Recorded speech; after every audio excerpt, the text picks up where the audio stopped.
Thank you.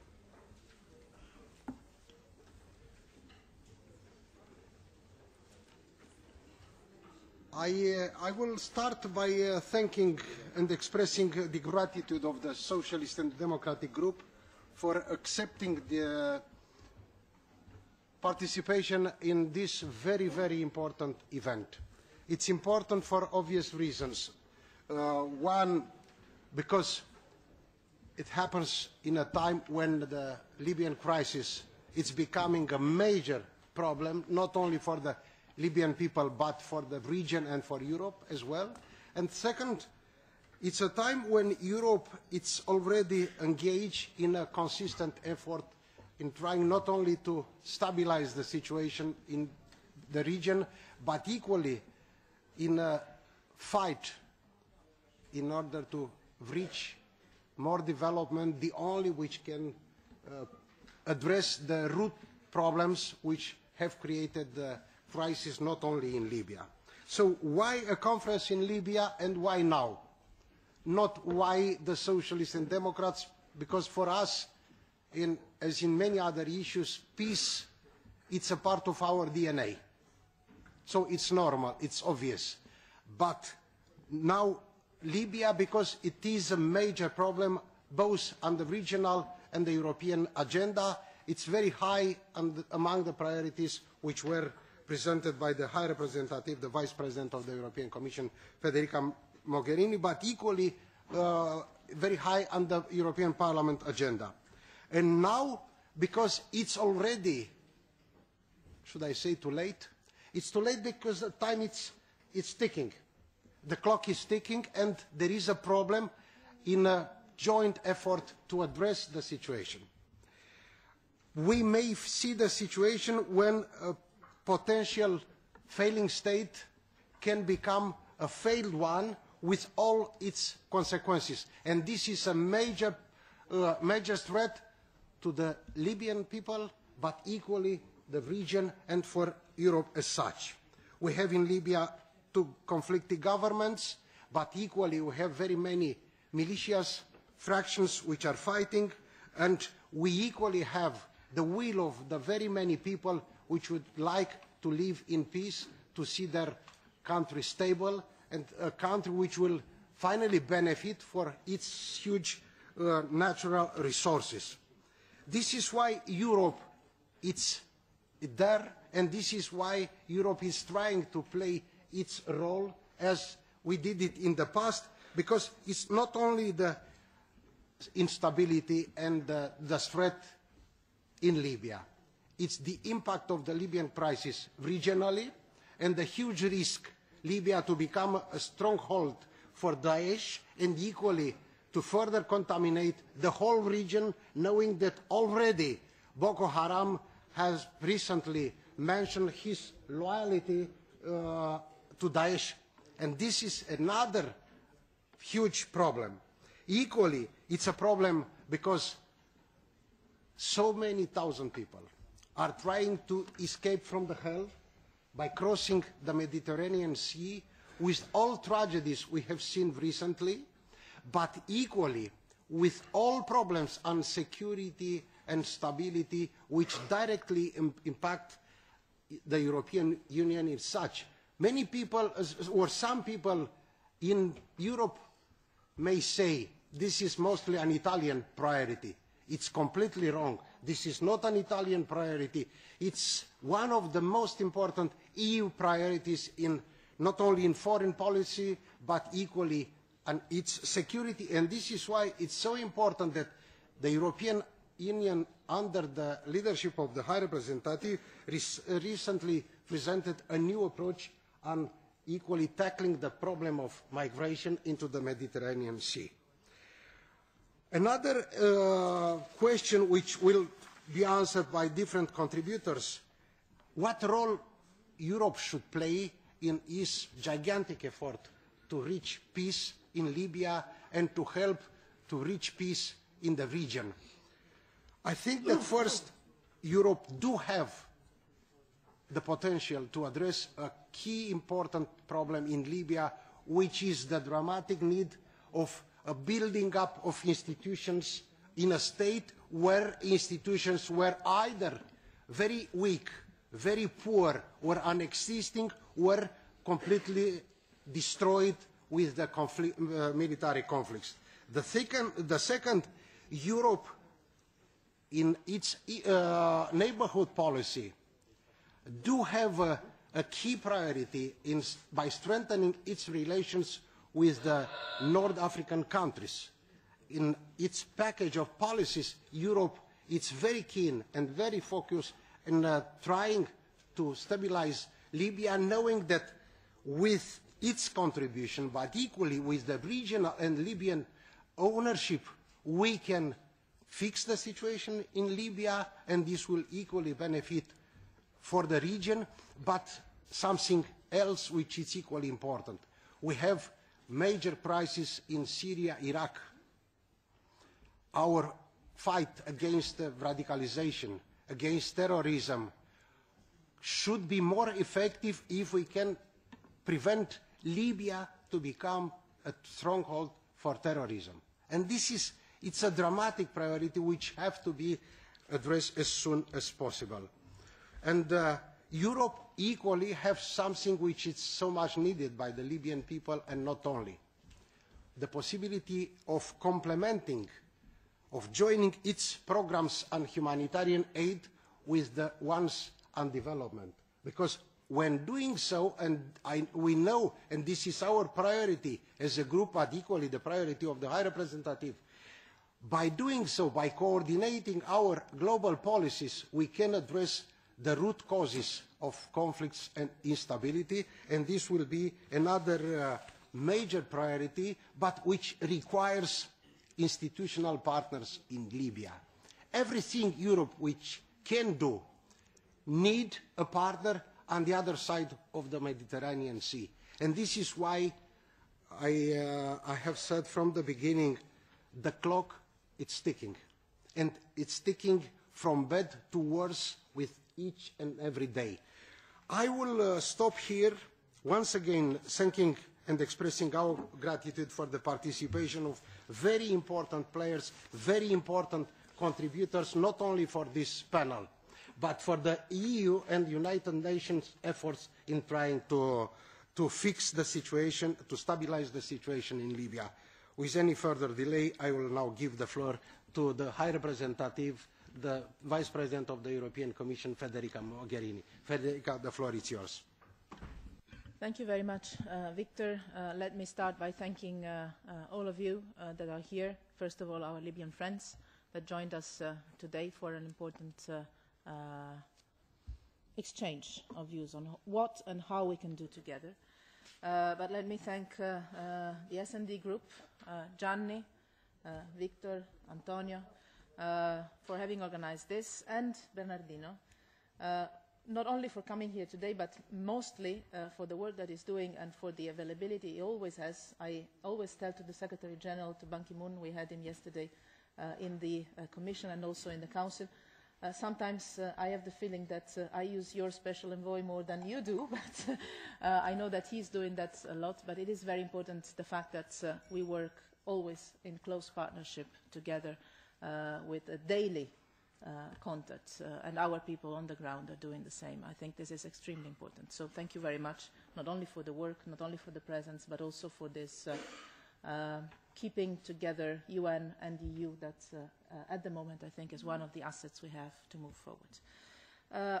You said, Victor, very well, this is a crucial time. We have said that many other times before, and this is the dramatic starting point for me. We have said that together many other times before in the last months. And now we are getting, I believe, close to the limit point. Not for Europeans, but for what I see from the Libyan point of view. Because after months of dialogue, first it was an issue of constructing, of building the dialogue, difficult. Then after months of dialogue, difficult on different levels, on different tracks, we have the possibility of an outcome. I will get later to that, but let me say, I told to Victor I need 5 minutes because I have just one single clear message to pass after so much hard work. First of all, from the Libyan side, we have to get to a result for the Libyans, not for the Europeans. Not only for the Libyans, but mainly for the Libyans. First of all, for the Libyans. Because sometimes we take the perspective that this is a European crisis, which is also somehow a European crisis, also somehow a regional crisis, it's also somehow a global crisis, but it is first of all a Libyan crisis, and it is first of all a Libyan responsibility to put an end to the crisis. Now, the title of our session has, to me, two parts. The EU support to the Libyan transition. So to me, the starting point is that we need to have a Libyan transition, first of all. And this is the big question we have today. Do we have a Libyan transition? Are we going to have a Libyan transition in the coming weeks, days? This is the question to which the European Union cannot answer. This is a question to which the Libyan friends have to answer. Are we going to have a Libyan transition to support? The European Union support has been, I don't go back in the years, I just refer to the last 7 months I've been in office, has been on two sides. On one side, the support to the UN-led process. We have, and we will, and we continue sharing very much information and contacts and doing things together. The process that Bernardino is leading, and we have, as European Union, and together with all our 28 member states, supported very concretely the dialogue processes. The political one that took place in these months, on the content, on the logistics, on the financial, on sharing somehow the process together, but also on two very important channels that for us were key to accompany the political dialogue, and that was a particular European Union responsibility to host, to organize, to accompany. We had a meeting with the business community of all over Libya, here in Brussels. We had the same with the municipalities. And to the second one, I was happy to participate together with Bernardino. Important to say that this is not only a responsibility or a process of the Libyan political class, whatever definition you can give it, in all its different compositions. But this is, in the European Union perspective, and I know we share this very much, a process that has to involve and is involving different parts of the Libyan society, because it's of Libya, of the country and of the people that we are talking about. Not only about the institutions, but about the country. A country that, I always say that because I strongly believe in it, would have plenty of resources, internal ones, economic ones, human resources, a lot of energy, that is just, I would say, asking for the transition to happen, to restart. The European Union has been working in these months to get ready to support the starting point that the Libyans would give to their people and to the rest of the international community. We've been working in these months with the Commission, with the foreign ministers, with the development ministers, with all the different formats of the councils we have, and with different commissioners. Victor was mentioning very well the fact that we have different instruments. We have security instruments, we have development instruments, we have humanitarian instruments, we have trade instruments, we have plenty of things we can use. We have been working in these months to get ready, from our side, to support in all possible ways. I've used this sentence many times, and friends from the media sometimes have asked me, what does it mean in all possible ways? To me, to us, it means two things. First, using all our instruments, all of them. Second, to do it in full partnership with the Libyan friends. we need a starting point. We need a starting point of the transition to support. Otherwise, the support that the European Union is giving and is going to continue to give to the dialogue, I guess this is Bernardino's part to play, I guess will not be infinite. The dialogue in itself is better than not having a dialogue, for sure, but the dialogue in itself does not bring to transition, brings to more dialogue. And in the meantime, it's Libyans that are suffering. It's Libyans that are being killed. It's Libyans that are facing Daesh, spreading in their territory. It's Libyan businesses not able to run their own business anymore, or not in the conditions they would have. It's Libyan children having difficulties in getting to school. It's Libyan women having difficulties in their societies. It's Libyan people suffering. So what is the European Union support to the Libyan transition? Is first of all passing this clear message: the transition is yours. It's not European, it's not UN. The transition is a Libyan transition. Get it, and you will get all the possible support that you would decide together with us, in partnership. We have learned some lessons, I think. We need to work together, and the process is yours. The process is not ours, the process is yours, but needs to be yours, and needs to be a process leading to somewhere. When I said we have been working on getting ready, we have done a lot of work, and I can say European Union is ready. Ministers discuss this every single month, discussed even very concrete things on what we could do to protect the basic infrastructures once we have an agreement in place, what we could do to support control of the borders, land borders, sea borders, what we could do to work on the institution building, what we could do more in the humanitarian and development field, what we could do more in the security field, on the women or children development. We have done this in sometimes even too much details, so that at a certain point ministers told me, okay, we have discussed it every month. We have now reached the stage where we know what we can answer once the Libyans will ask. But maybe we should stop and see if the Libyans ask at a certain point, because what we need now is the starting point of the Libyan transition. As clear as that. I'm not using diplomatic terms. I'm using the terms that we use among friends, knowing that we are on the same boat. Also because, and I finish here, this is, as I said, first of all, a Libyan issue affecting Libyan people.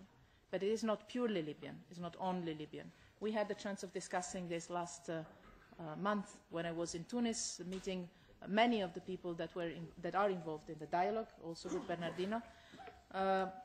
I've discussed that every time that I have had the chance in these months to meet Libyan friends from different cities, from different sites, in different capacities. Even had the chance of discussing this together with the UN Secretary General when we visited in October. I was not yet in this capacity, but in my previous one, when it was still an issue of launching the dialogue. I remember that. And we were already saying it is Libyan, and it has to be Libyan-led. But we are getting to a point where it is not only a Libyan issue. The flow of people that is coming not from Libya, through Libya, to the sea, and then in Europe. The lucky ones then in Europe, the others in the sea, is not only a European responsibility, which is. And you know, we've been working hard to make European Union, and we will work hard to make European Union member states, and we will need the Parliament in this, to make Europe to understand that this is a European responsibility that we need to tackle, but it is not only a European responsibility. It's also a global responsibility, and this is why I've been personally traveling to the UN several times in the last weeks to share the responsibility with the region, with the area, with the UN. But it is also a Libyan responsibility, because the territory these people go through, and the territory where the criminal organizations that are trafficking and smuggling human beings do their business is the Libyan territory. Is a Libyan territory that no one single authority can control at the moment.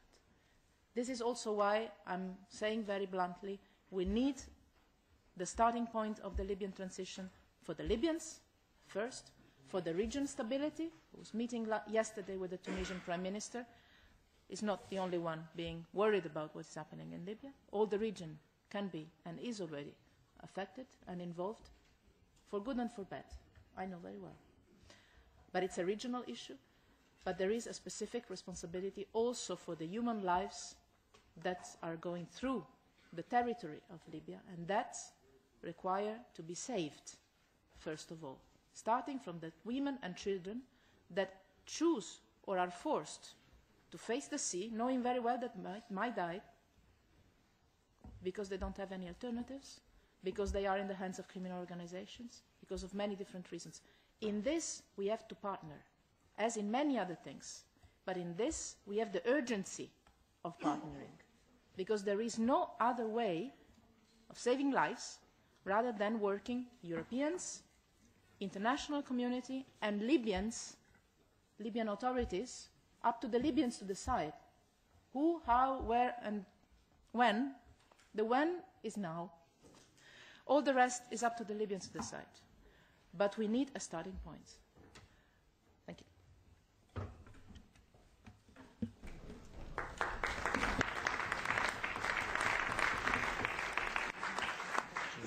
Thank you so much, Federica, for your passion and for your commitment. And the message is clear. We do want to have a reply from the Libyan side. It's a dramatic time they to answer to the European offer for their own interest first. Now I will give the floor to Bernardino Leon. He is the man who knows the most everything about the dialogues, the hopes and the despair of those very long, already too long negotiations, hoping that in a moment, in a certain moment, this dialogue will produce what we expect: peace and reconciliation and a unity government. Now the floor is yours. Thank you. Thank you very much. I reiterate my gratitude to the Social Democrats and to the European Parliament for this invitation and the pleasure to share this session with Federica. My first point will be how close the European Union and the United Nations are, and how we are teaming up in this effort in Libya. So basically I can start saying that I support and share everything Federica has said, so I will be very brief. Apart from this point on the United Nations European Union close cooperation, I would like to make a couple of comments on the specific importance of Europe as an actor in Libya, and a couple of comments finally on what my previous European experience tells me about how Europe is facing and can face this challenge in the future. You know very well that before I was appointed Special Representative of the Secretary General, I was European Union Envoy for the region, working a lot with our Libyan counterparts. So personally it's difficult to set a line between the European approach and the United Nations approach. Personally, Federica has explained how close is this cooperation. Maybe I can give you an example. She will allow me to tell you something that is not known, but the very same day Federica was going to be appointed High Representative, and it tells a lot about her quality and her capacity. We spent an hour here in Brussels discussing Libya, the Libya challenge, and she had already very clear ideas. We had started to work before in her capacity as foreign minister when she chaired the Rome conference, and I think also Rome conference was 2 days or 3 days after 3 days after she was appointed foreign minister. So Libya has been very strongly in her mind. But this is not a personal issue. This is an institutional issue. And as Victor said before, the European DNA, the view of a world that has to improve through cooperation, through integration, through political and economics exchanges, is really a crucial vision, taking into account that the European Union is the main partner for Libya, the main partner economically, in terms of trade. So there won't be a lasting solution for Libya if there is not a strong involvement of the European Union and obviously the international community through the United Nations. No need to remind what are the historic ties between Libya and Europe, which goes back to centuries, 25 centuries of contacts, sometimes better, sometimes not so good experiences, but a permanent dialogue and permanent exchange between both. And this partnership has been especially important since 2011.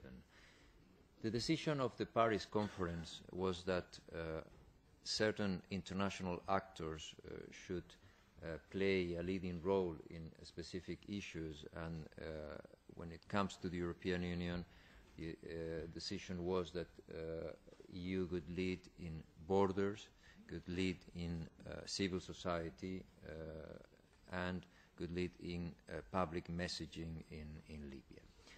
These are three key areas, and the experience of the Europeans between 2011 and 2014 has been very useful to understand the reasons of the current crisis.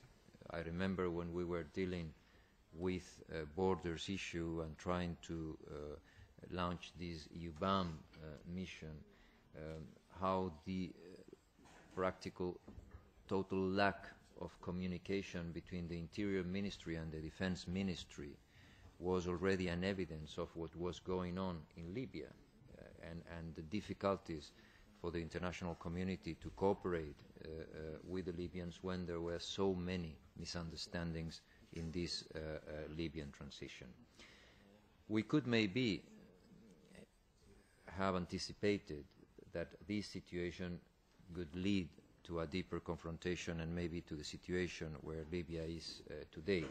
I said in our previous session that this has been a collective failure, and I think it is the case. But let me enhance this point. The EU partnership has been very important since 2011. It has been clear in all the institutions. The European Parliament, Ana Gomez, who is here today, has been also warning about this situation for the last 3 years. How many times we talked. She was coming back from her visits and she was saying this is getting worse and worse. So all the institutions have been involved in the last 3 years. It is a key, it is a crucial role today. Nothing that the UN is doing in the dialogue, in the proposals to get out of the crisis, we are very closely cooperating with the European Union on every step, and it will be crucial because, as I said in the previous panel, in the previous session, if there is an agreement, this will be only one step. Of course, a very important step, but just the beginning of rebuilding Libya again, of what Libyans will have to do with their country with the support of the international community, and the role of the European Union will be, of course, very important. Two final comments based on my previous experience in the European Union. The first one is about the EU policy to the region. And here two very brief considerations. Number one, the April European Council proposed to review the neighbourhood policy. We have had for more than 20 years different proposals, 1995 the Barcelona proposal, 2007 the Union for the Mediterranean, the European Neighbourhood Policy. I think Federica is the perfect leader for what I'm going to say now, which is that the EU has to be more political and has to be less bureaucratic. And I think because she's so political in her way of doing things and understanding foreign policy, it is very important to overcome this bureaucratic approach, because the region needs a more political involvement. So my advice to the European Union in this revisiting the neighbourhood policy will be will be a political drive for this. But my other advice could be a strong Libyan approach. The regional approach is good, is important, but Libya is a unique case. For many reasons, some of them we explained before. So together with a strong regional approach, it's very important to have a strongly Libyan approach. This is my first consideration. My second consideration is that I would like to ask our Libyan counterparts, and there are many Libyan representatives here today, not to think that this migration problem is a problem for Europe. It is, of course. It is, for many reasons, a problem for Europe, but there's no cynism, any cynism here. The migration threat is mainly a threat for Libya.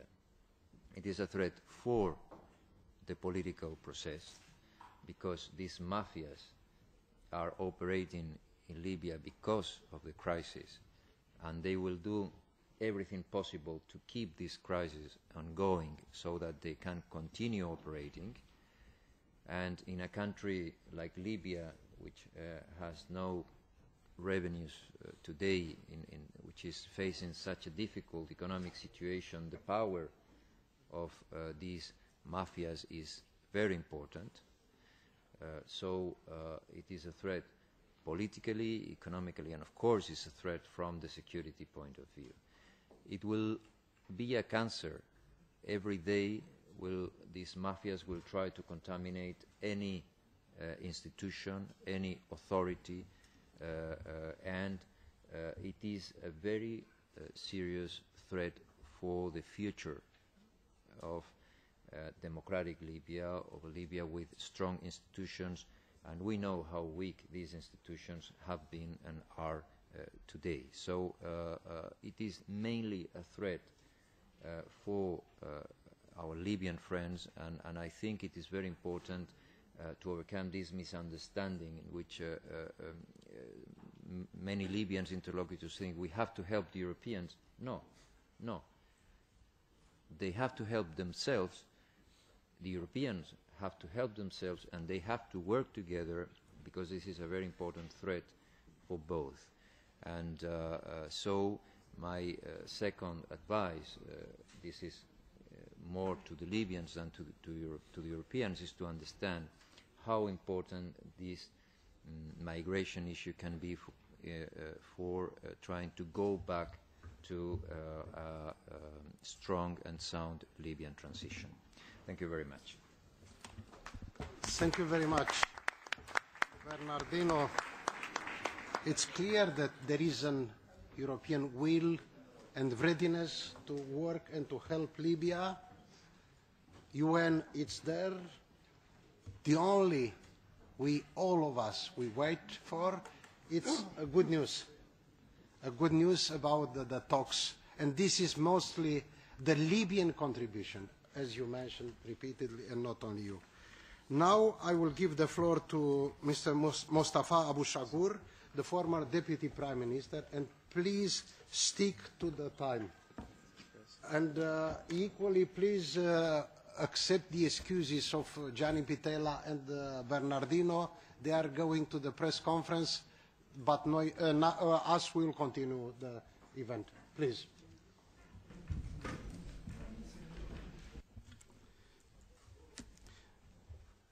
Ms. Mogherini and Mr. Bostinaru, ladies and gentlemen, good morning. I would like to thank the S&D for inviting me to be part of this discussion. It is not unusual for the European Union to be interested in such a topic at this vital time in Libya's history. Also, I would like to express our gratitude for Mr. Leon and his team for facilitating the Libyan political dialogue that's going on for the last few months. And also I would like to thank the EU delegation for their continuous and tireless effort in supporting Libya under the leadership of Mrs. Apostolova. Ladies and gentlemen, our countries, Libya and the European countries, have enjoyed a long history with its ups and downs like any other neighboring countries. But the Libyan-European relations are of a great importance to all countries of the region, especially at this time when the world became so intertwined. Libya is a mirror for Europe, and Europe is a mirror for Libya. Our securities are linked together, our economies are extensions of one another, and the well-being of our people face similar destiny. Libya, over the last 4 years, has gone through a genuine people's revolution against ruthless dictatorship and a totalitarian regime. Both Libya and Europe suffered from its enigmatic and erratic behavior throughout 4 decades. The Libyan people have longed for freedom, dignity, and building a prosperous country founded on democratic traditions. So they were willing to give the ultimate sacrifice in order to topple the regime and liberate their country. The Libyan people celebrated joyfully their victory and were hopeful that their bad days are behind them. They have not realized that removing a dictator doesn't necessarily end his legacy. In the last 4 years, Libya has achieved several milestones on the path of democracy: 3 successful national elections, 2 peaceful transfers of power, strong participation of women in the elections, elections of almost 100 municipalities, to mention few, among many others. A serious challenges face the country over the last 3 years in its journey to establish functioning state institutions. The following are some of those challenges: the formation of several hundred militias after the fall of the regime. And I use the word militia in the general term. It is a military formation, not in a negative annotation. A serious mistrust rose between the militias, the elected bodies, and the government. The spread of arms throughout the country, the hundreds of assassinations in Benghazy, the attacks on the oil fields and ports, which led to the decline of oil exports, the coup d'etat attempt by a retired army officer that failed, and later on his campaign of quote-unquote fighting terrorism, which claimed hundreds of lives and tens of thousands of displaced citizens, the election of the parliament in June 25th with very low participation, and after the election of the parliament, a military operation called the Libya Dawn started in Tripoli by a coalition of several militias supposedly to fight against counter-revolution forces and to block a coup d'etat from taking place. The decline of the oil exports and prices has created an unprecedented economic dire situation in the country, moving the parliament meetings to the city of Tobruk, which was considered under an outlawed militia control. the Constitutional Circuit of the Supreme Court has ruled the 7th Amendment of the Constitutional Regulation void. These are few of the challenges that have faced the country over the last few years. So the country now has 2 proclaimed legislative bodies and 2 governments. Each are claiming legitimacy and assuming power in one part of the country. The UN initiated a series of dialogues between the conflicting parties, hoping to resolve the current crisis and form a national unity government. This effort is strongly supported by the European Union and the international community. Now is the serious question, do we have a transition? As Ms. Mogherini has asked the question, and what are the chances that these peace talks will succeed and really we can move out of the current situation? I have been part of these talks since November 2013, and to answer such questions, let me outline the real obstacles, in my opinion, that can be summarized in the following. First, dialogue is not an integral part of the Libyan culture. 42 years of one-man rule made it clear in the Libyan psyche that only one point of view has to dominate and defeat others. So it is either me or you, but not both of us. 2, serious mistrust between all factions. Each thinks the others is out to eliminate them from the scene. Each faction thinks they are capable of winning a decisive military campaign and they can rule the country on their own. 4, foreign intervention by neighboring countries in supporting one side of the conflict or another by weapons and money is elongating this military conflict. 5, the misuse of the international legitimacy and support. 6, the fear of the counter-revolution among the young people and revolutionaries. 7, the negative and divisive role of the media in Libya. These, again, some of these obstacles that are facing.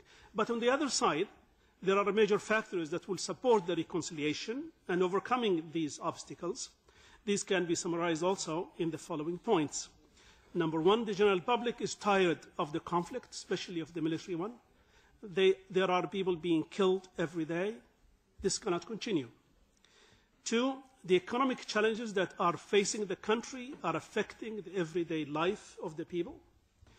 Power cuts, fuel shortages, lack of supplies, not paid salaries, and these are some of those consequences of the economic situation. Number 3, the rise of terrorism and Daesh in Libya challenges all parties and all factions and the danger of losing the country to outside forces.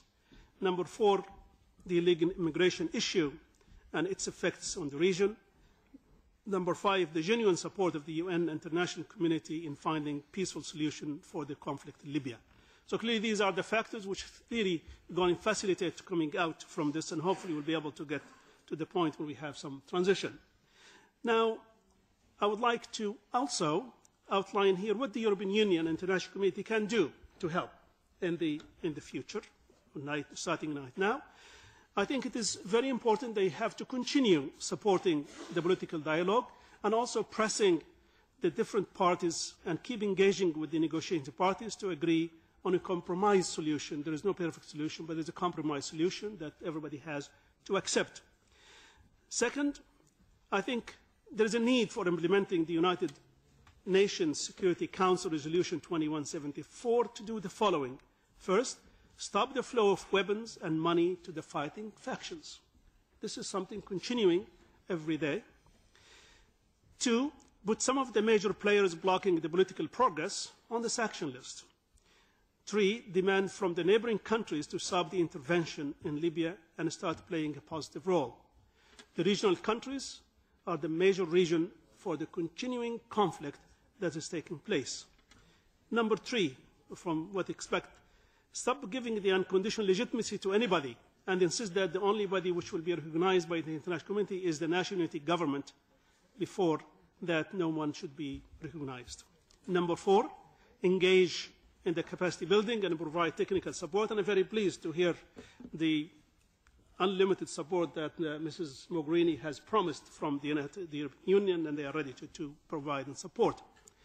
Support protecting the Libya borders. This is clearly, there is talk about this illegal immigration. It is a problem, but it is a problem for Libya before it is for Europe. And when I drive in Tripoli, I found that thousands of those young people who didn't come to Libya, they came to go to Europe. And they are there, and if they can't find a job, what are they going to do? They're going to commit crimes inside of Libya. They're going to do that. So clearly, it is there. It is, I will say, it is a European problem that caused us a problem.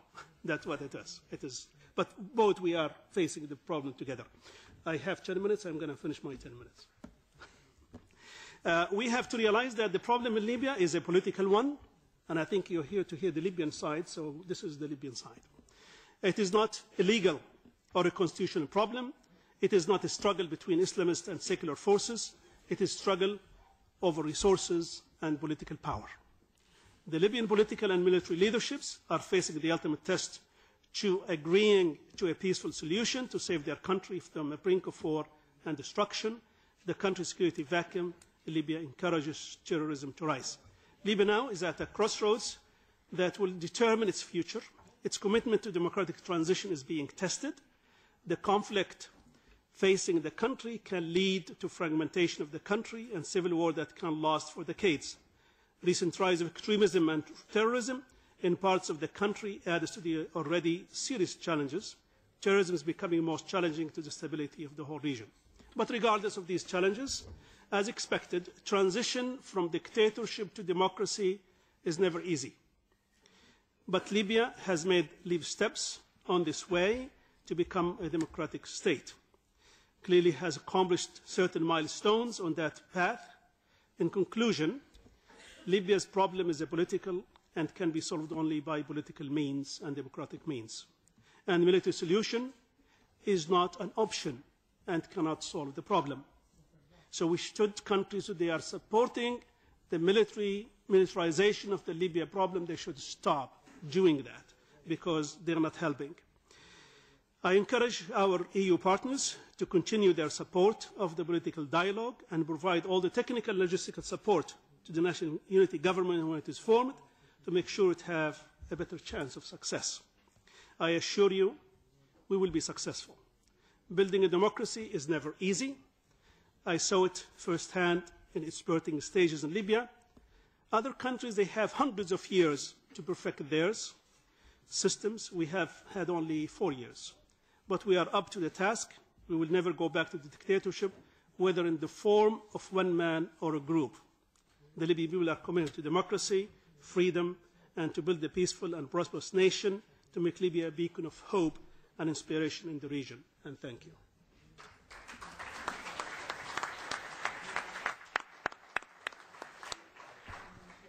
Thank you very much for your encouraging assessment on the situation and the ways ahead.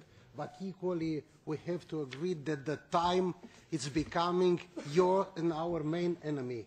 And at Calendas Grecas should never be a target for the negotiations. Now I will give the floor to Hisham Al-Windi, independent participant in the Libyan political dialogue. But due to the time constraints, I have to limit to 5 minutes the last two speakers of this panel. So 5 minutes only. Thank you.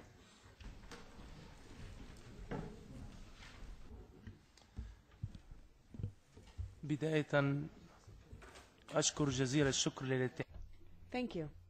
I should like to begin by thanking the European Union.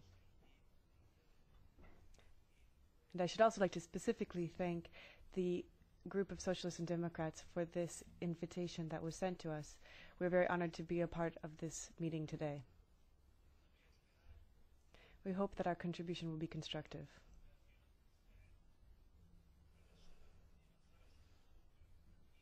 Now, it goes without saying that Gaddafi created a situation in which young people no longer felt that they had access to diplomacy.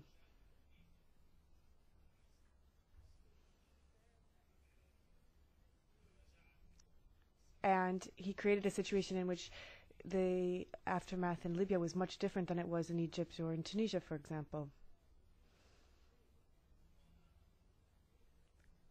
Libya is now riven with conflict, violent, armed conflict.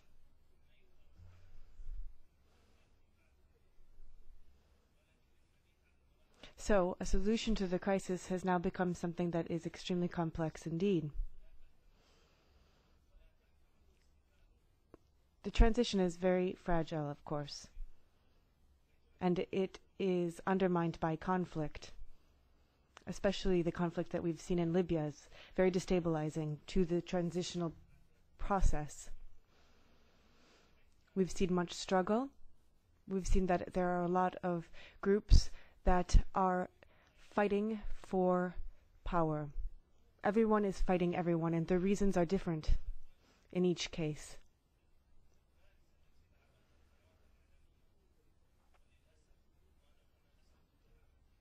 And then there are the television channels that have not been very much conducive to resolving the conflict. In fact, they have made the situation more serious. And I am very well aware of exactly which individuals have made this situation more serious in our country. Those responsible for that. Unfortunately, our revolution has been stripped of all of its noble philosophy because of the armed conflict.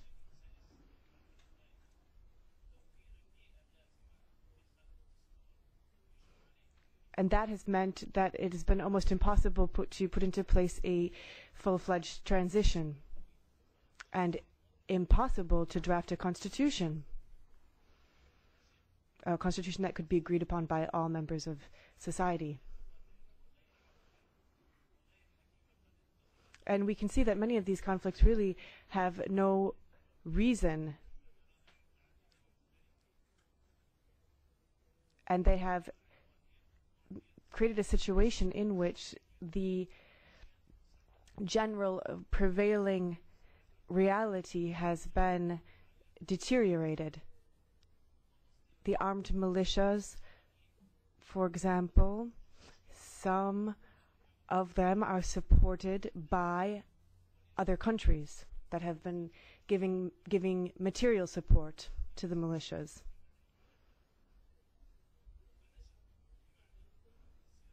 And unfortunately, the conflict has been fed by all parts of the country.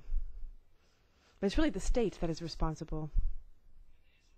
The state itself is responsible for the conflict. Following the revolution, it would have been desirable to have placed emphasis on three things. First of all, emphasis should have been placed on the importance of liberty of expression and individual freedoms. Secondly, emphasis should have been placed on trying to resolve specific challenges. Unfortunately, following the revolution, this was not done. The problems that needed to be resolved were not.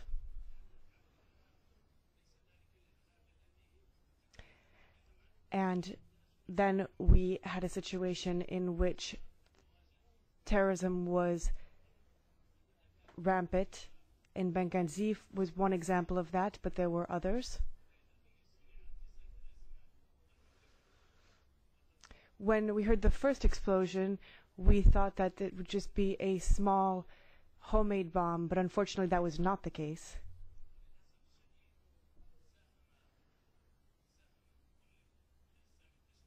And sadly, what we can say is that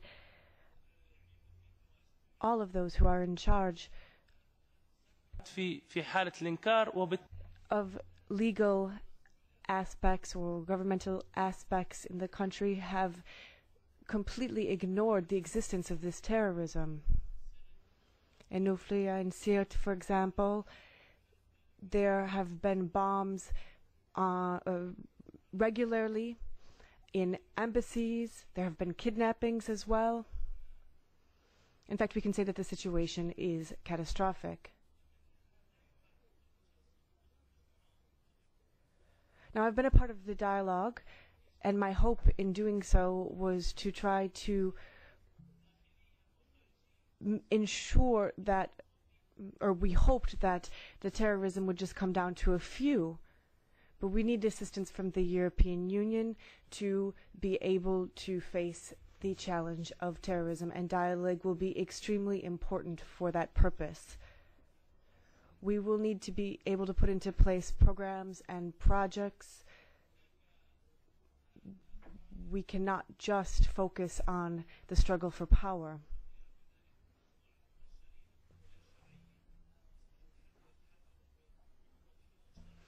And then there's the issue of illegal immigration. Without a strong government, we will not be able to handle this problem. If we're not able to do that in Libya, I'm sure that the European Union will not be able to handle the issue of illegal immigration on its own.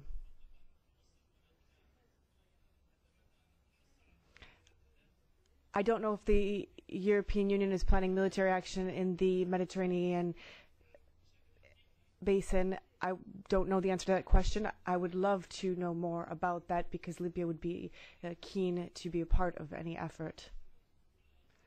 One last thing. For dialogue to work, we're going to need all stakeholders to be involved and to be committed to that dialogue so as to make sure that each individual feels that they are a true and full-fledged part of any agreement. So we will need support from the European Parliament, but not alone. I believe that we could forge a partnership with the European Parliament. I believe in that strongly. I also believe that we will need the imposition of sanctions. There's no way that we will be able to sidestep sanctions, and I believe in that fully. Even if there is an agreement for reconciliation, we have to keep in mind that those who need to be will have to be brought to justice and will need to be punished. كنا نتمنى الدينية أن تلعب دور إيجابي في. Recently, we have heard in the news that some individuals were supposedly playing a positive role, but actually wound up to be negative. Thank you very much. Thank you very much for your contribution. And now the very last speaker of the panel. Yes, it's Madame Naeima GEBRIL, yes, Judge at Benghazy Court of Appeal and the independent participant in the political dialogue. Yes. The floor is yours. Thank you, Mr. President.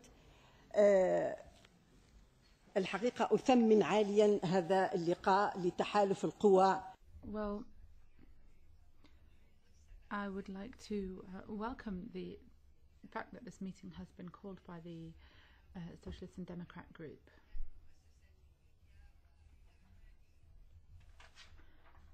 They've always called for justice and equality in our countries. They've always supported human rights and defended these human rights.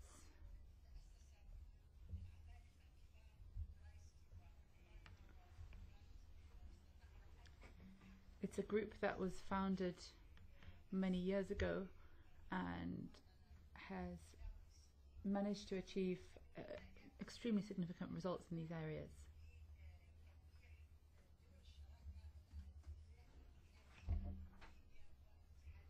And now I'd like to talk about the role of the partnership between us and the European Union.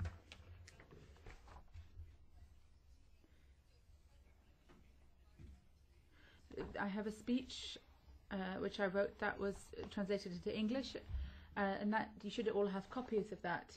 I'd just like to focus on a certain number of points in there.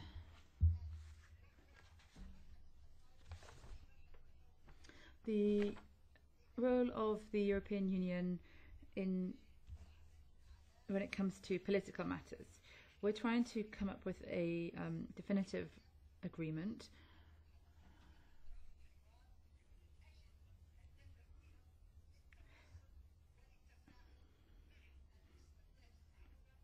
we need to resolve the pressures on the different parties so that to push them towards agreeing to recent documents and to agreeing to a definitive agreement.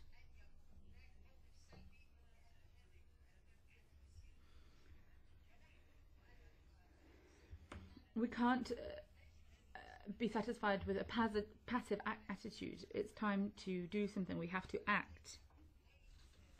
I'm part of a group of 8 people.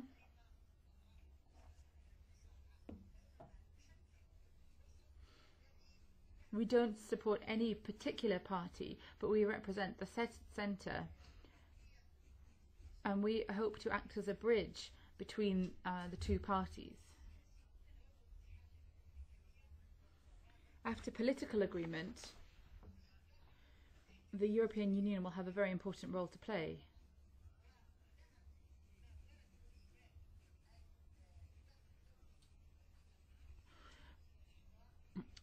They will have to support a future national unity government using contents of the most recent documents and agreements. And they have to support the government's legitimacy so that the government can take on its full responsibility and play its full role. Then on the Constitution, the committee drafting this Constitution has to receive full broad support. The Constitution hasn't yet been fully written, and we need support in doing this. In order for the committee responsible for drafting the committee to be able to do its work, which it can't do at the moment, they need support.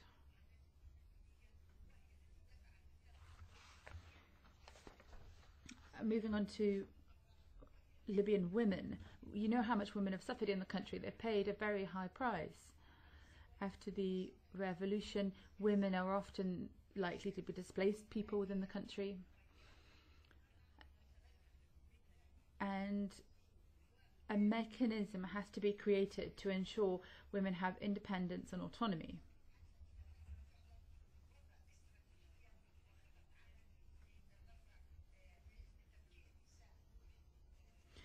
Women have to be to play a proper role in society. They have to participate in decision making and have to do so on an equal footing with men.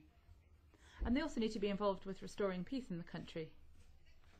Next point, human rights. This is also very important.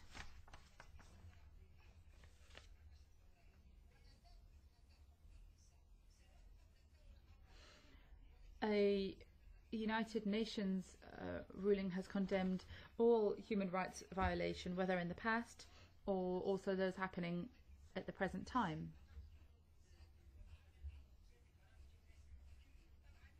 Human rights is a question of culture. We need to have educational, even school programs.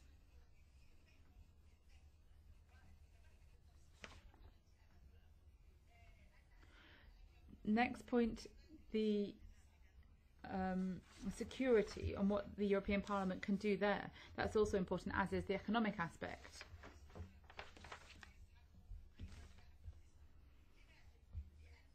There can't be any security support without also having economic support, or at least for the economy to be working correctly.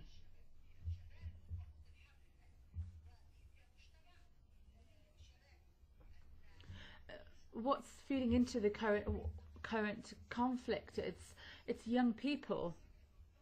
They're all young people under the age of 40.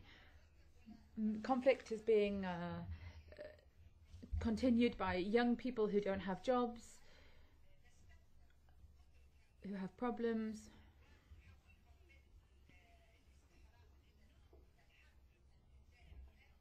We also have to look at the huge potential that these young people have. They have potential in helping to reconstruct the country. We need to provide jobs for them, good jobs, and that has to be the case in all regions of Libya.